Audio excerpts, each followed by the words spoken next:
Hi guys, welcome back to my channel. So আজকে এসেছি the Vicious Lost Boys সিরিজের last যে বুকটা the five princesses by Nikki Saint Crow, এই বইটাকে নিয়ে। এটা হচ্ছে দ্য Vicious Lost Boys সিরিজের লাস্ট বুক, যেমনটা বললাম। আর এই বইটার ট্যাগলাইন হচ্ছে never never let them win. I thought Peter Pan was a myth and Neverland a fairy tale, a story spun by my mother who had lost her mind long time ago. তো এই বইটার back কভারটা আমি তোমাদেরকে পড়ে শোনাচ্ছি, দেন এই বইটার স্টোরিটা আমি তোমাদেরকে বলবো। But there was no denying the overwhelming shadow cast by Peter Pan when he was standing in my house. Pan took me captive to Neverland, and I somehow found my place among him and the Lost Boys. I have never looked back. Now I am entangled right alongside him in a war we can't seem to escape. We thought we had defeated our enemies. We thought we could finally have our happily ever after. But there was one enemy we never saw coming, a fairy who has nothing to lose and everything to gain. The fairy with golden wings and a dark, twisted heart. She wants Neverland and she will stop at nothing to have it, including destroying anyone who stands in her way, even her own flesh and blood.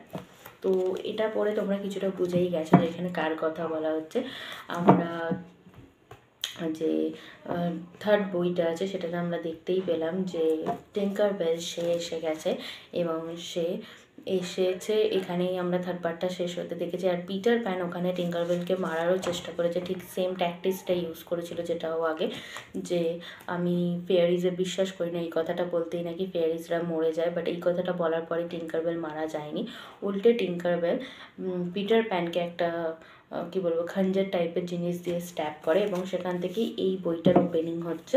এই বইটাতে আমরা দেখতে পাচ্ছি যে Winnie চোখ খুলে দেখতে পাচ্ছে যে নেভারল্যান্ড আর আগের মতো নেই, সেখানে স্নো হচ্ছে, মানে বরফ পড়ছে, আবহাওয়ায় একটা বিশাল পরিবর্তন এসছে।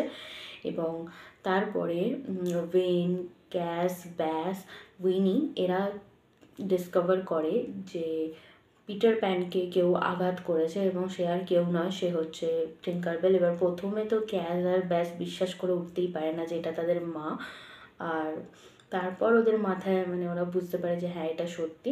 এবং এখানে আমরা বুঝতে পারি যে টেলি যেহেতু সেই থ্রোনটা লাগুনে স্যাক্রিফাইস করেছিল, তো সেই ক্ষেত্রেই টিঙ্কারবেল আবার রিভাইভ হয়ে ফিরেছে। তো এটা এরা এখানে জানে না, বাট ঘটনাচক্রে জানতে পারে দুই ভাই মিলে, এবং দুই ভাই এটা জেনে এসে পিটার প্যানকেও জানায়। বাট পিটার প্যান আর আগের মতো নেই, ও বিশাল পরিমাণে নিজে ইনসিকিউরিটিতে ভুগছে এই ক্ষেত্রে, কারণ টিঙ্কারবেল ফেরত এসেছে, নেভার ল্যান্ড যেটা সেটা চেঞ্জ হতে আরম্ভ করেছে। ওর কোথাও গিয়ে মনে হচ্ছে যে আমাকে পানিশ করা হচ্ছে, আমি হয়তো এই শ্যাডোটার যোগ্যই নই, আমি চিরকালই কিরম একটা ভীতু ভীতু টাইপের। উল্টো দিক দিয়ে ভেন স্ট্রং, উইনি স্ট্রং হয়ে গেছে, ইভেন ক্যাশ ব্যাস ও প্রিন্সেস আমি ঠিক ফিট হই না। আর এখানে আমরা অন্যদিকে রককে দেখতে পাচ্ছি, ক্রোকোডাইল মানে ভেনের যে ব্রাদার তাকে দেখতে পাচ্ছি। তো যাই হোক, এই বইটার মধ্যে স্টোরিটা একটু স্লো আছে, মানে একদম মিড পোর্শন অবধি স্টোরিটা থরলি স্লোই যাচ্ছে। মানে ফার্স্ট যে তিনটে বই রয়েছে সেই তিনটে বইয়ের স্টোরির মতো পুরো একদম ফাস্ট পেজ নয়, একটু বোরিং লাগবে, কারণ এখানে বেশিরভাগ মানে যে ক্যারেক্টারসগুলো রয়েছে সেগুলো বিল্ড আপ হচ্ছে। তো এরপরে আমরা দেখতে পারি যে টিঙ্কারবেলের যে মেন মোটিভ সেটা হচ্ছে যে ও পিটার প্যানকে পেতে চায় না, বাট পিটার প্যানের যে লাইফ শ্যাডোটা রয়েছে সেটা চায় ক্যাশ আর ব্যাস রিক্লেম করুক, যাতে পিটার প্যান পুরোপুরি হেরে বসে থাকুক। যেহেতু টিঙ্কারবেল এটা জানে যে পিটার প্যান নিজের শ্যাডো ছাড়া মারা যেতে পারে, হয়তো সেটাই ওর মেন মোটিভ। এবার এখানে আমরা আর একটা জিনিস দেখতে পাই যে কী বলে সরি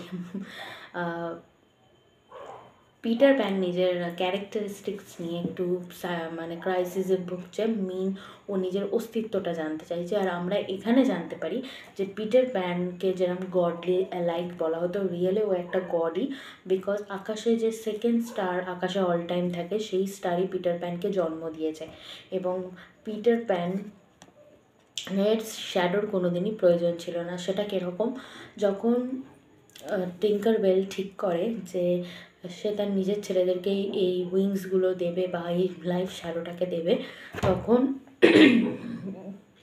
ওরা মানে টিঙ্কারবেল কী করে যে উইনিকে কিডন্যাপ করে নেয় এবং অবশ্যই পিটার প্যানকে বলে যে যদি উইনিকে বাঁচাতে চাও তো সেই ক্ষেত্রে তোমাকে তোমার লাইফ শ্যাডোটাকে অ্যাবান্ডন করতে হবে, ত্যাগ করতে হবে, যাতে আমার ছেলেরা সেই শ্যাডোটাকে নেয়।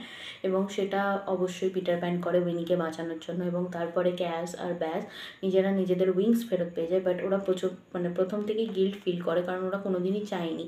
পিটার প্যানের প্রতি ওদের একটা আলাদাই লয়ালিটি, বাট এই শ্যাডোটা হারিয়ে পিটার প্যান পুরোপুরি একদম হতাশায় পড়ে যায় এবং ও লাগুনের কাছে গিয়ে চুপচাপ বসে থাকে। ঠিক সেই মুহূর্তে ভেনের যে ভাই রক সে যায় এবং অভূতপূর্বভাবে ক্রোকোডাইল পিটার প্যানকে হেল্প করে। ও লাগুনে নিয়ে গিয়ে পিটার প্যানকে ডুবিয়ে দেয়, কারণ পিটার প্যানের জন্মটাই নাকি ঠিক এইভাবে হয়েছিল। এবং সেখানে আমরা এই যে বল্ডার বলে যে উল্ফটাকে দেখতে পাচ্ছি, এই উল্ফটার স্মৃতিচারণে আমরা জানতে পারছি যে যখন পিটার প্যানের জন্ম হয়েছিল ও হচ্ছে আকাশের এই দ্বিতীয় তারার সন্তান। তো পিটার প্যান প্রথম থেকেই প্রচুর পরিমাণে অস্থির, দুরন্ত। তো সেই কারণে ওকে ঠিকঠাক করার জন্যই ওর মা এই নেভারল্যান্ডে এসে এখানকার লাগুনের ওয়াটার জল যেহেতু ম্যাজিক্যাল, সেখানে পিটার প্যানকে ছেড়ে দিয়েছিল।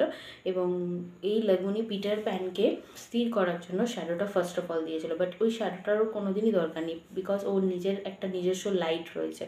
আর পিটার প্যান যেহেতু ছোটো থেকেই হীনমন্যতায় ভুগতো, একাকিত্বতায় ভুগতো, তাই ও টিঙ্কারবেলের লাইটটাকে নির্ভর করে ওর সাথে বন্ধুত্ব বাড়িয়েছিল। বাট এখনও বুঝতে পারছে যে ওর নিজস্ব একটা লাইট রয়েছে, নিজের সত্তাটাকেও চিনতে পেরেছে। তো এটা জানার পরে পিটার প্যান ফিরে আসে এবং পিটার প্যান, ক্যাস, ব্যাস, ভেন মিলে টিঙ্কারবেলকে মানে মারতে সাহায্য করে। ইভেন ওদের যে ক্যাস ব্যাসের যে বোন ছিল টিলি, সেও সাহায্য করে। বাট টিলি যখন টিঙ্কারবেল মারা যায় সে আর নেভারল্যান্ডে থাকতে চায় না, সে অন্য কোথাও চলে যায়। অন্যদিকে একটা হ্যাপিলি এভার আফটার এখানে দেখা যায়। তো ওভারঅল স্টোরিটা ভালো, বাট ফার্স্ট 3টে পার্টের থেকে এই পার্টটা একটু স্লো। আমার অতটা 3টে পার্টের মতো ভালো লাগেনি। স্বাভাবিক একটা স্টোরি, একটা থটকে 4টে বইয়ের মধ্যে এক্সপ্যান্ড করা, এটা কমপ্লিটলি আমার ওপিনিয়ন। তো সেই ক্ষেত্রে হতেই পারে একটা বইটা স্লো, বাট হ্যাঁ পড়লে ভালো লাগবে।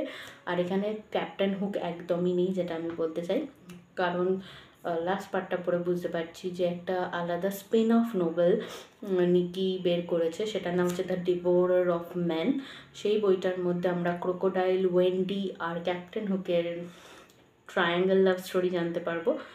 ওটা ডার্ক রিটেলিং, MMC অবভিয়াসলি, তো ট্রিগার ওয়ার্নিংস চেক করে তোমরা পড়তে পারো। বাট ওই বইটা আপাতত এরকম পেপার ব্যাকে অ্যাভেলেবেল নেই মিশোতে। আমি মিশো থেকে পারচেস করেছি অনেকটা কমে, নইলে এই এক একটা বই অ্যামাজনে 1800-1600 করে দাম। আর আমি দ্য ডেভোরার অফ ম্যান ওই বইটাকেও যখন সার্চ করলাম ওই বইটার দাম 1200 টাকা। তো পেপার ব্যাকে তো আমি কোনোদিনই ওটা পেতে পারবো না, যদি আবার মিশোতে অ্যাভেলেবেল হয় অবশ্যই ওটা পড়ে তোমাদেরকে শোনাবো। ওটা কমপ্লিটলি স্ট্যান্ড অ্যালোন, মানে এর পরে ক্রোকোডাইলের কী হতে চলেছে। এখানে লাস্ট চ্যাপ্টারে দেখা হয়েছে যে ও একটা শিপ নিয়ে ওয়েন্ডির উদ্দেশ্যে রওনা হয়েছে, ওয়েন্ডি আর ক্যাপ্টেন হুককে খুঁজবে বলে। এবং তারপরের ঘটনাগুলোই আমরা জানতে পারবো ওয়েন্ডি, ক্যাপ্টেন হুক আর ক্রোকোডাইলের। তো এই হলো লাস্ট বই। ওভারঅল ভালো, ফার্স্ট 3টে পার্ট 5/5। আর এই বইটা আমি 4 স্টার দেবো। যাই হোক, এরকম ইংলিশ বইয়ের বেঙ্গলি সামারি ও রিভিউ শুনতে অবশ্যই আমার চ্যানেলটাকে like, subscribe, share and comment করো। Thank you.